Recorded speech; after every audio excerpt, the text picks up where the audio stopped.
Now from the Vatican, Raymond Arroyo. A warm welcome to all of you joining us in the United States and the world over. Welcome to Rome for this special canonization edition of the world over. Now, during the next hour, we will share perspectives on St. John Paul II and St. John the 23rd. You will likely come away with images of these men at odds with some of the prevailing narratives out there. To help us make sense of the life and the witness of each of these popes, I'll be joined by the Wall Street Journal's Peggy Noonan, Ambassador Ray Flynn, Mary Matalin, National Review's Kathryn Lopez, Cato Byrne, reflections from papal biographer George Weigel, and the personal secretaries to both John Paul and John the 23rd.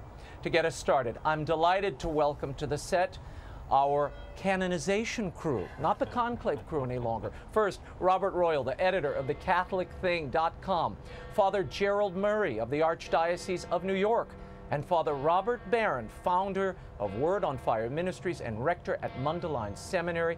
If you'd like to comment on the show or if you have a question, send us a tweet at Raymond Arroyo, or you can drop us an email at worldover@EWTN.com. Let's jump right in, gentlemen, if you're ready, and you're not too baked at this point. We're getting there. The events surrounding these historic canonizations of these two popes are already underway here in Rome. There are some 90 international delegations attending, 24 heads of state or royalty, over 150 cardinals, and 1,000 bishops attending. Translation, this is a major event. Gentlemen, why canonize John Paul II and John the 23rd together at this moment? I'll start with Father Barron. I think it has a lot to do with Vatican II. So John the 23rd inaugurates Vatican II, calls this great gathering that took place right behind us. John Paul II taking his name, at least in part, from John the 23rd, identifying himself with the council, emerging as perhaps the definitive interpreter of Vatican II. I think it's very important to see these two players together for that reason. The most important religious event for Catholics in the last century, that council, and these two men, I think, these two saintly men who bind it together, and John Paul giving a definitive interpretation to what John the 23rd started. I think it's very important that they're woven together in our imaginations for that reason. Father Murray, we keep hearing from John Allen, and others have put this forward, that this is somehow a call to unity. It's the right and the left of the church being called together. John Paul representing the right, John the 23rd the left. Is that a fair interpretation? Is that really what's happening here? Not at all. This is a shallow way of looking at reality, as if, you know, Republican Democratic politics is the whole explanation. No, actually, these two popes were figures beloved by Pope Francis. They're beloved by the people here in Italy and throughout the world. These men have shaken the church in an age in which the world needs to be shaken, and they've tried to bring that church into the, let's say, perspective of how do we bring the faith to the modern world. Both of them work very hard at it. Robert Royal, your take on this. Is this a call to unity, somehow trying to bring everybody together over the ideological differences that divide? It may be intended to be that in part. I don't know the mind of the Holy Father, why he's decided we have Divine Mercy Sunday on Sunday, and that's of course something that John Paul II gave us. I think of this in a larger historical perspective, that these two popes were not only two influential popes, but they were two of the most influential men of the 20th century. And in a way, you know, centuries don't exactly go from 1900 to 2000. They tend to bleed over. I think that modern Catholicism starts with Leo XIII at the end of the 19th century. In a way, as we pass beyond John Paul and Benedict, we're moving into a kind of a new moment for the church. So maybe this is one of his ways to kind of put a period on a certain type of discourse that occurred. Communism was defeated, the church modernized itself for good and for bad. But I think it's wrong to regard this as a way to bring left and right together, because there's only Catholicism. Yeah. Let's talk about that moment. In 2005, we were here when John Paul's funeral was underway, and spontaneously from the crowd you heard Santo Subito. Now, the Neo-Catechumenate Way and some others made signs that were far from grassroots, but nonetheless, it reflected the feeling of the crowd here. Here we are, only a few years later, and we have St. John Paul. To do so Pope Benedict relaxed this process. He waived the 5-year waiting period. In the case of John the 23rd, Pope Francis waived the miracle. Is that a problem, Father Barron, the way this process has been accelerated for these two popes? Well, I think in general it's a good idea to follow the proper protocols. They're there for a reason, so I certainly understand that. But I also think it's very important what you said, that there was this groundswell of support, and we saw it right away with John Paul II, but also with John the 23rd. Yeah. Remember, after his death on the floor of the council, there was a move to declare him a saint immediately. There was something. The church is not a democracy on this. It's not a matter of taking a poll. Yeah. But there was a groundswell of support for both these men. Good Pope John, John Paul the Great. I mean, all that happened right away. Yeah. And the church has ratified it now in a very formal way.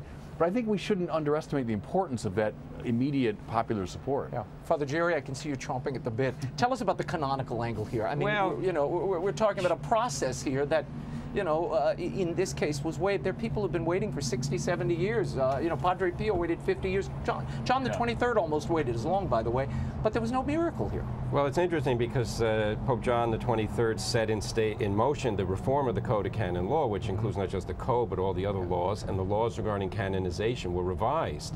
This was issued under Pope John Paul II.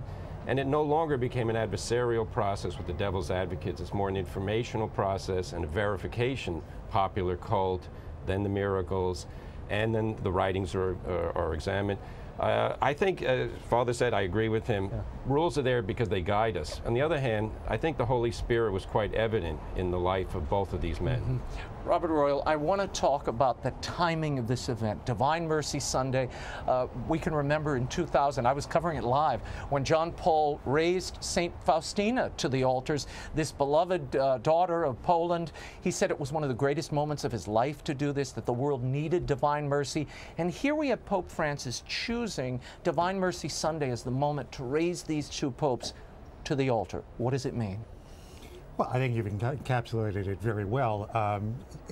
There's a tendency, I think, unfortunately abetted by the secular media and secular commentators, to pit people against one another. So somebody has got to be on the right and the left, and John the 23rd is different than John Paul II. If you look at the writings of the modern popes, these great geniuses, several of them, there's a constant reinforcement of themes like mercy, like forgiveness, hope.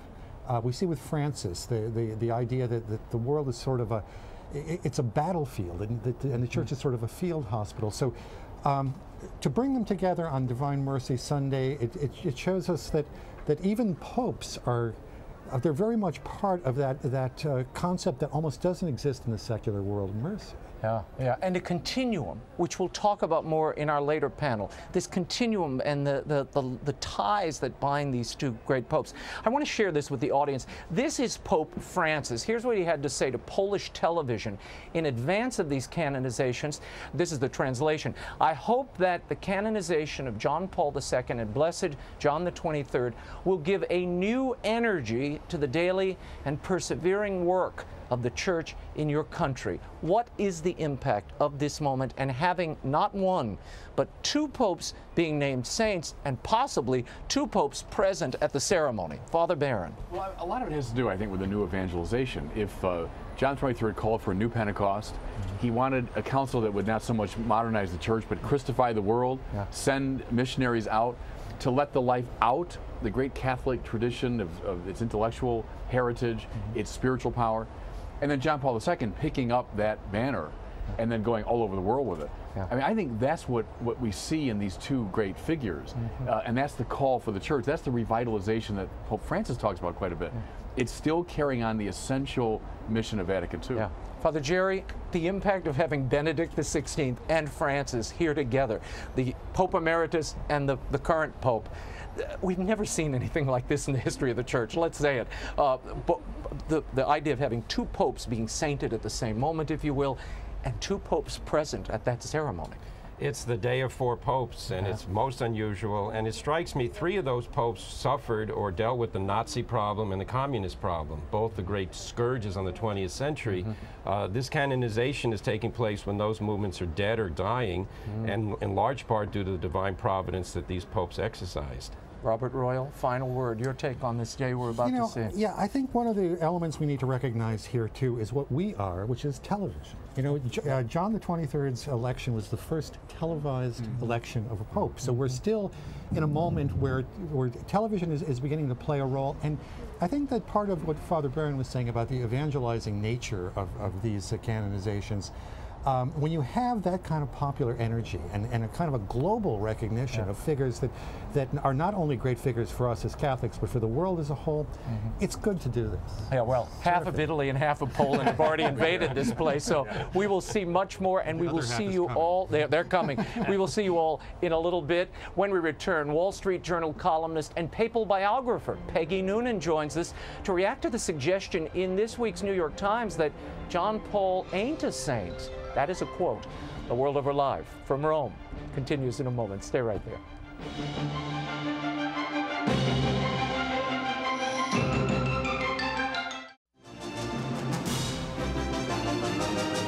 Now, once again, Raymond Arroyo.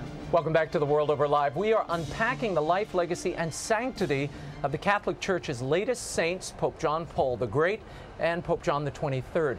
Joining me on set to offer her reflections and her reaction to the suggestion of a New York Times columnist that John Paul is not a saint, I'm joined by a special guest. She's a former presidential speechwriter, a Wall Street Journal columnist, and author of the great book, John Paul the Great, Remembering a Spiritual Father. Would you welcome the delightful Peggy Noonan back to the show? I'm so glad you're here. It's an honor to be here. Now, the other night you asked me a question, and I'm going to turn it around on you. You said, why do you love John Paul II, and what do you love about him? I'm turning it on you. Oh, I loved him because he was a very great pope and a very great man. I was thinking today about one of the sort of magical parts of John Paul is that he followed a pope, Paul VI, who had been through some difficult historical moments, Tortured. and he was older and he was sad. Yeah. And suddenly, and after he left us, suddenly we had this new pope, and he was young and he was vibrant and dazzling. He was an intellectual but not boring. Right. He was deep but accessible. He was fun. He was theatrical in the best way of being a good actor but not being a phony. And he was compelling. You could not see him and not look at him and follow him as he went by in a motorcade or visiting New York or wherever. He was deeply magnetic at a time when I think the church needed a new dose of magnetism. In your book, which is so beautiful and thoughtful and personal, you write, and I don't want to pry, but you write that he brought you to a more serious Catholicism and a deepened belief. How did he impact you? How did he impact others? Oh, I think he impacted the world, and I was one of those who actually felt part of what he was. Look, this was a man who spoke very deeply and wrote, and he was clear as a bell when he wrote about the nature and mission and meaning of the Catholic Church. And you know, I don't remember anybody quite explaining it to me before, so when I was at a time in my life when I was open to listening, I heard him and he broke through like a clear old bell. And he came in on time. You heard the bells of St. Peter a minute ago. Maureen Dowd, in a recent column in the New York Times that you took some umbrage with, and too, suggested that, quote, John Paul ain't a saint because of the sex abuse scandal, and her contention is, look, this all went on under his nose, and there is no way he should be named a saint. You would say what? Well, I would say she is a wonderful writer and a hard-working columnist, and really quite wonderful at what she does, but I think she misunderstood the meaning of John Paul. You cannot, first of all, judge a person by one difficult instance in their life. You have to take the life in its totality. You can forget, because John Paul lived and forced so much history, you can forget, for instance, only one thing. Of 10 things I could say, one thing is that he went to Europe and he said, you think you are under communist subjugation, God doesn't see you that way. God knows who you are. God knows you are a member of the church, and these false boundaries put on you by Soviet map makers are not your boundaries and limits at all. And Poland rose up and thought, my gosh, that's true. That was part of the beginning of the end of a scourge of history called Soviet communism, which had denied religious faith, suppressed it, suppressed the people and their right to speak their minds. Look, if that were the only thing this man had done, that would be pretty darn big. So there was a heck of a lot more than that. The second point I would make is that there is a sort of misconception out there. Cato Byrne is wonderful on this subject, that a saint is a person who has not lived a real human life. A saint lives on a cloud. A saint is perfect. A saint is perfection. A saint is a human being. All saints, they have the most wonderful stories. I love to read about the saints. They have foibles, they have flaws, they have imperfections, they have failures. That very fact that they have all of that human mess and yet go on to live lives of nobility and heroic virtue and heroic courage is so inspiring. Don't think of them as perfect. Think of them as people who are showing you you could be that way if you tried harder. So that's the purpose of saints, and they are inspiring. And to me, he's so inspiring I could cry over. And the sex abuse thing, should it be considered at all? Sure. I mean, it's a smudge, if not a black mark on the record. It's a smudge, but... Oh, honey, it's part of history, and it was a mistake and a scandal, and it was other things. I am proud of the church right now for trying, as it has for some time, to be being honest and dealing with it when previously I think a lack of candor and a lack of strictness on it had marked the church. But it's real, but it is part of a picture. It is part of a pointillist portrait that, taken as its whole, is a much bigger and deeper thing. And you wrote at the time that John Paul had a particular historical view of priests being charged with abuse in his native Poland, and that may have clouded his vision when it came to these charges when they were finally brought to him. John Paul came on the scene as a young man, but by the end he was an old man. He had grown up in an era of heroic priests who risked their lives to teach children Catholicism under Nazism and then under communism. He knew who priests were. He was proud of them, and he had seen both the Nazis and the communists, which hated the Catholic Church. They knew who to hate. You know, they knew who the good guys were in the drama. So he had seen them both go after the Catholic Church by making unjust and rather sick accusations against Catholic priests. So John Paul, his whole context, I think, for the scandal was they're doing it again. This is enemies of the church are doing this. Look, he was blinded by his own history, but we all are. We're human. Yeah. Oh, and once he learned the truth, he was enraged. I know that from cardinals who were in that private meeting. He was not a happy camper that day. Let's move on. I want to talk about Cardinal Stanislajiewicz. This is the Pope's personal secretary and friend for more than 40 years. Here he is on that final goodbye that John Paul II issued from this window just over Peggy's shoulder. Take a look. It was a difficult time, because every shepherd needs his voice, especially for this Pope, who was an actor in a certain sense, which means he worked with his voice. That was a great sacrifice on his part, just to lose his great predilection, his great ability to use the voice. I remember the last blessing at the St. Peter's Square. He really wanted to speak before, and he even made a serious attempt before to speak, but when he went to the window, he could not speak a word. He came back very sad. Then he said to us, if I cannot celebrate in public, that was Easter, if I cannot speak to the people, it might be better for me to die. But then immediately he added, may God's will be done. So he could speak to us with great difficulty, but he could speak. He asked for a piece of paper on which he wrote, Totus tuus. Never after he came back to this moment of great suffering. I think that these written words, totus tuus, were his last words, the last words he wrote. You write that he was a victim soul, and he showed us how suffering had meaning. Yeah, I think the last years of his papacy, when he was so dreadfully ill, when he had the Parkinsonian mask, when his face and head were bloated from the medicines that he took, this was a man who was suffering and who every day went forward and did his very public job while he was suffering. He did not even try to hide it, as if he were telling the world, every life, even the life of one who is old and sick and disabled and can't hold up his head, every life is worthy, is special. No one is expendable. Everyone should live, and we should respect each other no matter what our condition.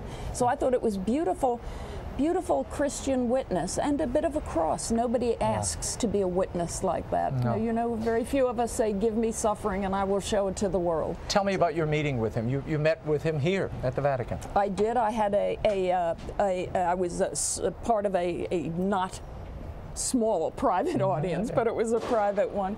And I was, you know, this man had been huge to me, and I was awed to meet him. I was awed to touch him. He put those little rosary beads in my hand, and I was just telling Kathryn Lopez, I look a little goofy in the pictures that the Vatican is kind enough to take, because I was so awed by him, I could not quite look at him. And so he was looking at me and putting I beg your pardon, rosary beads in my hand, and I'm sort of off tilt a little bit. I couldn't look in those eyes. So this was a huge man, and this man was a saint, and it is a privilege for all of us to be here this weekend when Pope Francis will say, yes, he is a saint. And the people who were out in the streets saying Santo Subito when John Paul died, they gave an order, and the church has come through. You know, there's a funny story you made me think of. When Rebecca and I, my wife Rebecca and I went to see him, we were just married, I don't know, maybe a year before, less than a year. And he came down the line. He looked right past me to her. Forget her, forget me. He was looking at her the whole time. And so I got the rosary toss. He went right for Rebecca, and he said, your name? And she said, Rebecca. And he said, Old Testament Rebecca. Every time I saw him for the next 10 years, he would ask me, how is Old Testament Rebecca? Oh my goodness. Amazing retention. Can I make one more point? Yes. You mentioned John Paul as a Marian. He was a Marian. He was the most explicit Marian, Mary-loving Pope of my time, and I think part of it had to do with this man loving and honoring and appreciating women like Rebecca. And I would love to see more of this in the church. More of this beauty and love and respect for women. Well, we're going to see it on this show, and you're a part of that. Thank you, Peggy, for being here. We'll get into more of his relationship with women and his understanding of women, how he taught in the church. When we return, we'll examine the geopolitical impact and pro-life witness of St. John Paul. Ambassador Raymond Flynn joins us when The World Over Live continues from Rome. Stay right there.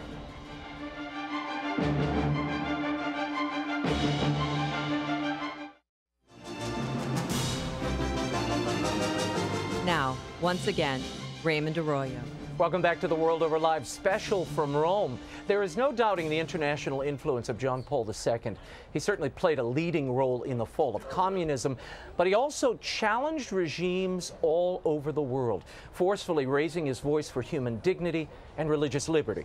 My next guest had a front row seat on John Paul's geopolitical mastery and his pro-life witness. Please welcome back to the program U.S. Ambassador to the Vatican under President Bill Clinton and former Mayor of Boston, Raymond Flynn. It's good to be with you, Raymond. Great to have you back. Sure. Two Raymonds are always better than one. Better believe it. That's right. Let's talk about why was he so effective. He had a sensibility and understanding, particularly these totalitarian regimes. Why was he so effective? Look at his environment. Look how he grew up. September 1st, 1939, Nazis occupy his native Poland.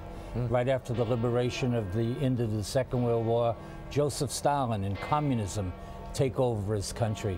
This man, the experiences that he had, He took more hard knocks, and the people of Poland took more political blows than any country in the world. And yet at the same time, they emerged as the leader in the fall and the collapse of communism and for freedom and liberty.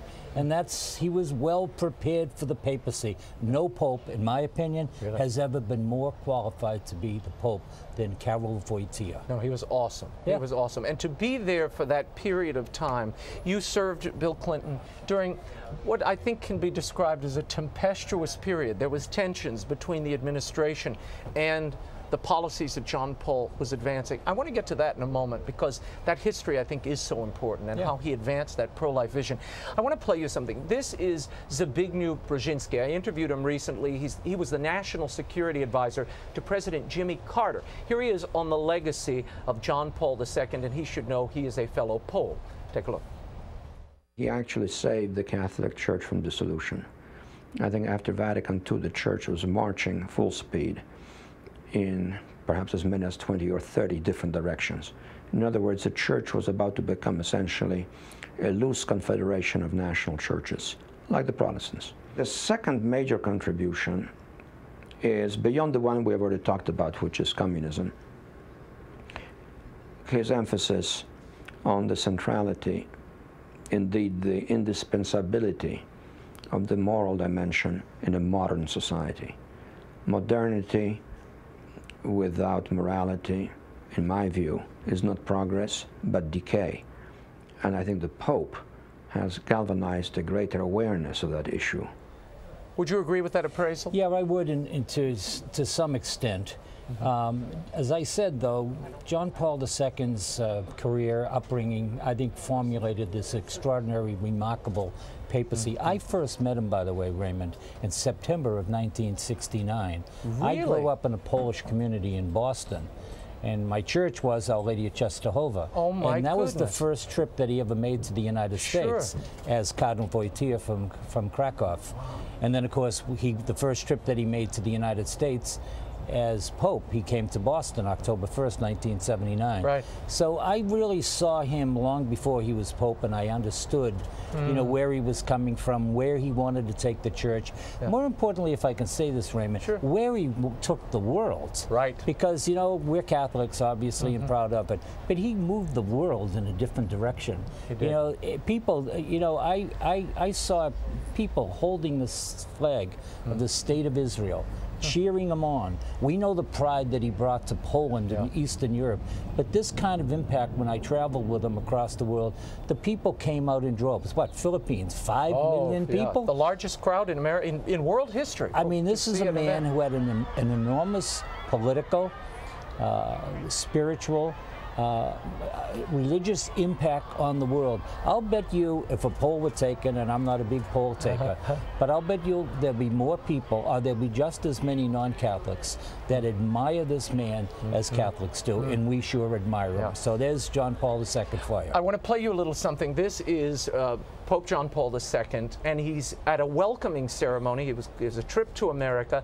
and I believe this was in Denver, Colorado. And President Clinton met him there. Here's what John Paul had to say.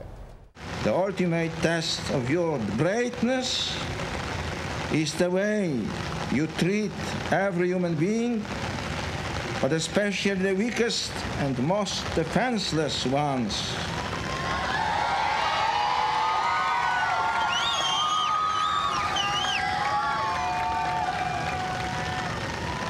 The best traditions of your land presume respect for those who cannot defend themselves.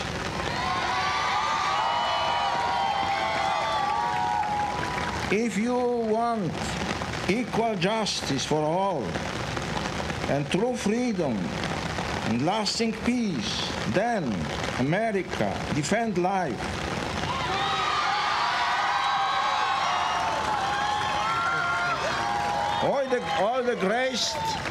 All the great causes that are yours today will have meaning only to the extent that you guarantee the right to life and protect the human person.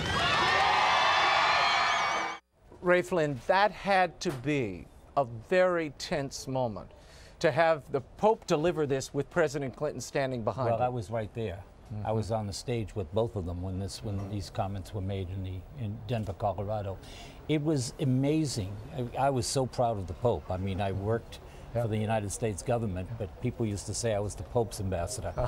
But I was so proud to be a Catholic. I'm proud to, and you know, Raymond, if you ever could, and you captured it here, the enthusiasm and the spirit of those young people. I bet if you had them on this program, they'd say the same thing. This had a lasting impact on their life, on their whole career. And these young, particularly young women, you could hear the cheer and the emotion. It was extraordinary, a moment that America will never forget. How did it affect you? Because you really parted ways with the administration while an ambassador for America to the Holy See. Well, I've always been a person who's used to speaking out and saying what I believe, and I always said this, Raymond, I am a Catholic and an American first before I'm a Democrat or I'm a politician.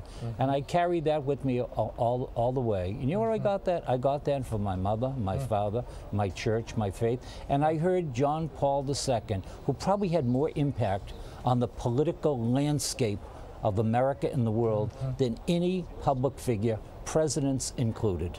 I agree with you. No, it's amazing. And you sit back now, and these things we take for granted.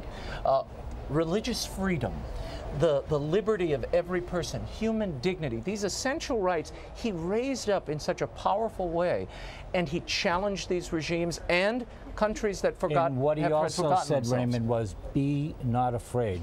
When people hear that, you know, all the hesitation that they have, it evaporates. They move forward and they say, we got to stand up for our beliefs and our values. John Paul II just told us to do that, and that's what we're doing. What is it like for you, who knew this man, watching his image behind us on the banner here at St. Peter's? He's going to be proclaimed a saint. He is a saint. I'm glad I don't have your job, because I wouldn't be able to stop crying.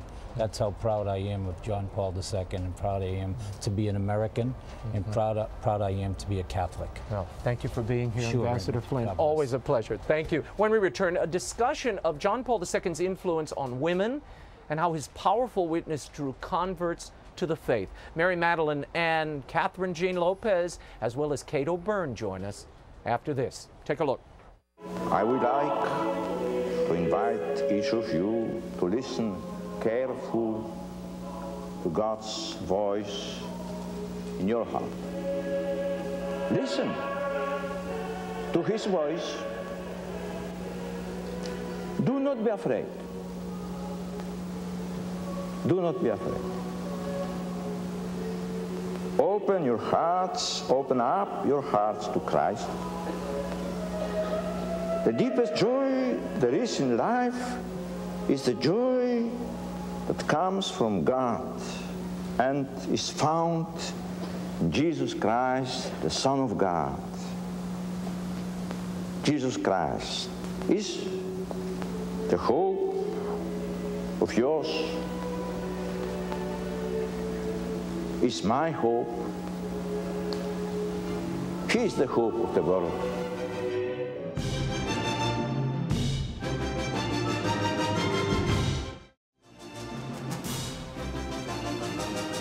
Now, once again, Raymond Arroyo. Welcome back to the World Over Live from Rome. I'm very pleased to be joined by some friends on set. My New Orleans pal and presidential advisor and author of the book Love and War, Mary Matalin. You running for president? Not yet, but one of these days, who knows? Next to her, editor-at-large at National Review, Kathryn Lopez, and my other pal, Kate O'Byrne, the former Washington editor of National Review. Thank you all. I'm being graced with all the beautiful ladies today. Thank you all for coming. Let me start, Mary, with you. Did John Paul II have any impact on your conversion to the Catholic faith? In this sense, unlike all of y'all who have met him and had a personal experience, and with apologies for my political prism that is my mind, he came on the world stage when courage was, there was a deficit of courage, and politics was moving the culture instead of culture moving politics. And it was in the aftermath of the smoke of Satan, and he was courageous and fearless, and I hate to say spoke truth to power, but all of my Catholic friends and everybody in politics was defensive about the truth, and he was always on offense. Kathryn, what influence did he have on you personally? And talk a little bit about John Paul II's reflections on and teaching on women's role in the church. Tell me about that. Well, besides being courageous and really inspiring people to be courageous, he was a great communicator, right? Yeah. He was the first pope of our media age, and really modeled how to be a Catholic communicator. And so I work in the media, so there was some inspiration there, of course. And it's just, first of all, exciting to be here, but even back home, of course, people who are watching are getting ready for their celebrations. So many young people, so many young priests and nuns who were all inspired by him. So he really molded a generation and more, the JP2 generation. JP2 generation. As far as women go, of course, Pope Francis now talks about very frequently about how important women are, more important the bishops, he says again and again, and he talks about unpacking the theology of women. And what is that unpacking? A lot of that unpacking is the writings of John Paul II on the dignity and vocation of women, and so many other things that he wrote and said. So he left a big legacy that we're still unpacking, and it's really our obligation to do so. Kate O'Byrne, you met the Pope, John Paul II, in 1993. Tell me about that and the lasting influence and impact he left on you, your family. We were in Rome, but my husband Jim worked for the Bishops' Conference in the Office to Aid the Church in Eastern Europe and the old Soviet Union. American Catholics rose to the challenge, after the fall of the wall when they needed so much. And so we were privileged, the boys were with us, to go to his private mass in his residence. The chapel fitted maybe only 20 people, and he'd come out afterwards every morning and visit with whoever was there. So people said to me afterwards, I know he leaned over and kissed our John, chatted with our Philip. Afterwards, people said, what did you say to him? I said nothing. I was struck completely dumb, which I think is one of his miracles, actually. It's probably his third miracle. I couldn't say a word. He was such a, I agree with Mary. He, of course, given modern communication, he was the most visible pope in history. And given that that pope was going to be the most visible one in history, boy, he was exactly the right man at the right time. I felt the same way. I felt as though he told all of us with his Be Not Afraid, we will prevail. Right? I want to share something with you, and I want your reaction to this. This is George Weigel, the papal biographer, and George spoke to us before we left for Rome, and I asked him what was the most searing memory he had of this pope, not only his subject, but his friend. Here's what he said. If you had to isolate one moment that perhaps has eluded so much of the coverage preceding this canonization that defines the virtue of John Paul II as a man, you would say what? I remember him at the time of his 25th anniversary in 2003, when I was participating in a Polish television program that was being anchored from the Sala Clementina in the Apostolic Palace. The Pope came down to see those who were going to be on the show. He was in very, very tough shape. He was at that point in a medication cycle where things were really not good. And the sheer courage of the man to continue to bear witness, even as his eyes were saying to me, look at what's happened to me. It was a very powerful memory. About a year after that, the last time I saw him, was right before Christmas 2004. My father had died 6 weeks before. The Pope was aware of that, sent a note to be read at the funeral, which was very kind. But he had a lot on his mind in the ensuing 6 weeks. The first thing the Pope said to me in mid-December 2004 was, how is your mother doing? This incredible pastor's instinct for the human condition in its most dramatic moments. That'll stick with me. This really was at the heart of who the man was. He was a pastor, always a pastor, and a father. And I think we all kind of felt that, even even I imagine when you weren't in the Catholic faith, so many of my friends who are evangelical and Jewish have this feeling. To connect what Kathryn and Kate were saying, the right people at the right time, with Reagan and Thatcher, at the same time, what he taught us was the living church, the one true church, the apostolic church. What is the burden of each, or the obligation of each generation to teach the next generation? We're walking around here, there's so many young people. It's true, Mary. So many enthusiastic young Catholics consider themselves John Paul Catholics. So you see it in the streets of Rome. We're so privileged to be here this week. Yeah, well, I'm glad you all are here. I'm a little pressed for time. I'm going to run, but we will see more of you ahead. Thank you, Mary Matalin, Kate O'Byrne, Kathryn Lopez. Thanks for being here. When we return, we'll compare the lasting influences of Saints John Paul and John the 23rd on the Church, the lessons they left in death, and that call Pope Francis made to that divorced and remarried woman in Argentina. What does it mean? The Canonization crew returns when the World Over Live continues. From Rome, stay right there.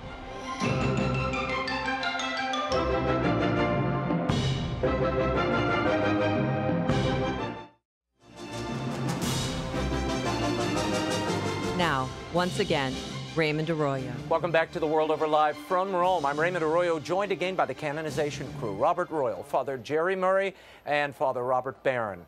Archbishop Vincenzo Paglia, the head of the Pontifical Council on the Family, spoke with me a little earlier, and I asked him about that phone conversation that has been making global headlines. Pope Francis called a divorced and remarried Argentinian woman and reportedly told her that she could go ahead and receive communion despite the instruction of her local parish priest. The media is saying this represents a shift in church teaching. Here is Archbishop Paglia's response. This has become, as you know, being here in Rome, there have been magazines published with Cardinal Casper's address. There's a debate raging, and now the Pope is reported to have called a woman in Argentina on the phone, and they're saying it's a change in church teaching. Yeah, the risk is to move this question in an ideological question, and you have to be careful. We are not in search of a new law. We have to be responsible to stay with them, to accompany them, to stay physically with these people, because we have really a great problem with the first family, with the other family, with the children, with the parents, etc. We have to deal with all these people. And then we can deal also with the little space about the Eucharist. But I would like to avoid a sort of we write a new law and avoid the personal responsibility to stay together with them. And I have to say clearly, the body of Christ is not only Eucharist, it's ourselves to stay with them. Our closeness is more important at the beginning, and then we can resolve the other problems. So in your opinion, that is not any change in church teaching that Pope Francis signaled? I think that we will find a solution. I think, but not in ideological field. We will find a solution in a pastoral field. Is not, I would say. And do you think Pope Francis was leading the way in that conversation? That he might be opening up some new ground? Yes, I think so. I think so. I am sure that we finally find a pastoral solution without put away our responsibility to stay with them. Robert Royal, what are you hearing there? Well, I don't know. And, you know, this is something that I think is a reaction that we often have with Francis. He's charismatic. He finds some new ways to say old things, and it takes a while to clarify. I'm a little bit reluctant to pronounce too quickly what's exactly happening here, as also happened with the recent synod on marriage. I think we're going to see a clarification about this in the course of the next year. It's worrying, I know, to a lot of people. Well, this big debate has been going, just to put it in context, the synod is coming up on the family. Cardinal Kasper's put forward one vision, that is, we have to do something for divorced and remarried Catholics. We should find a simple way to allow them back into the full embrace of the church and communion. And you have others, Cardinal O'Malley, Cardinal Raymond Burke, and many, many other voices, a large contingent of these cardinals, according to many I spoke with, who say, wait, this is the teaching of Jesus. This can't be changed. We simply can't change it. By the Pope making this phone call, it does shift the story, at least in the public consciousness. How much should we be reading into a phone call, Father Barron? Yeah, I mean, I might be weaseling out of the question a little bit to echo what Robert said. I don't really know what to make of it. I would certainly say it's not the right forum for determining church teaching at the official level, a private phone call from the Pope. I agree it raises some questions, some concerns. But I don't think we know. I mean, what precisely was said? We don't know that. We don't know that. We're taking this on the husband and the woman who was on the phone. And then certainly it's not the right forum for adjudicating this kind of question. I would say that. Yeah, well, even the Vatican spokesman came out, Father Lombardi, as well as Father Rosica, said a phone call is not a forum for magisterial teaching. And they're trying to separate the pastoral outreach of the Pope from that teaching. That's a tough thing to divorce, I think, in the minds of many Catholics, and we'll see what happens in the days ahead. Now, what I want to move on to before we run out of time, the influences and long-term effects of these two great pontificates, John the 23rd, John Paul II. John the 23rd, of course, the man who initiated Vatican II. How crucial was this? And did the Vatican Council end in the way he initially envisioned? Father Murray. That's a very good question. Probably not. I don't think he expected the upheaval that we got in the church, and certainly he was not a revolutionary man himself. He was a man of great piety and doctrine. But I'll say this, Pope John Paul II in many ways closed the council on the most positive note with the Catechism of the Catholic Church. We cannot underestimate that book. That book has tremendous determinative value for how the church will be understood and loved by generations to come. Robert Royal and Father Barron, I want you both to take this. The popular depiction of John the 23rd is that he is a revolutionary. He is a liberal. He is on the left of the political and cultural spectrum. There is nothing in any biography or writing or pronouncement of John the 23rd, and I've spent the last few weeks immersed in this material, as you all have.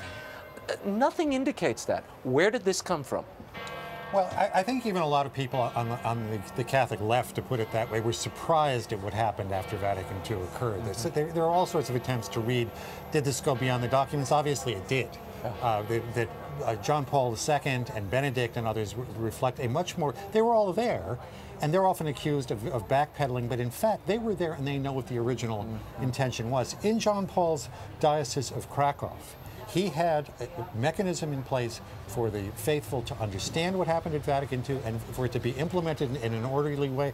It was the best reception of that council probably anywhere in the world. But it was a very different reception than we see elsewhere. No, there was the spirit of Vatican II and there's the spirit of John the 23rd that really is at odds with the true picture. Yeah, you can overstate it, I think, and understate it as well. Certainly my generation got the overstated view, John 23rd as revolutionary and so on. At the same time, I think he does represent a certain ratification of the Nouvelle Theology, let's say, that was coming, of age in the mid-20th century. And it represents that openness of the church to new forms of evangelization, new resourcing of the scripture and the fathers. And I think all of that was ratified at Vatican II, and then in the Catechism of 92 as well. So I think you would overstate and maybe understate the importance of John the 23rd there. And certainly one of the hallmarks of John Paul's pontificate, he internationalized this place behind us in a way that no pope before him had. I mean, I can remember in high school, he came to the lakefront in New Orleans, and there he was, and watching him, seeing him in person, having never seen a pope. He's the only pope I really could remember. And so many Americans, Argentinians, people in far-flung parts of the East, they had this experience of seeing and meeting this man, 129 countries. The long-term effects of that, does that forever change the pontificate, the papacy? It does, because I think popes are now expected to go out and do this outreach to the world. But through the media, and certainly John Paul II is the Pope of the media, the Catholic Church's message is getting to places it never would have in the past, and the Pope is the focal point. Think about Cuba. When the Pope went to Cuba, he basically told Castro, let these people go free. And then Benedict came back, same message. The Cuban people have hope because of Pope John Paul II. Mm-hmm.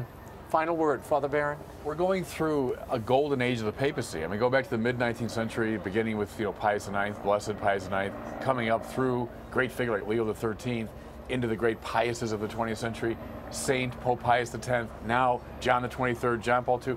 Not since the first century of the Church's life has there been such a concentration of really great holy popes.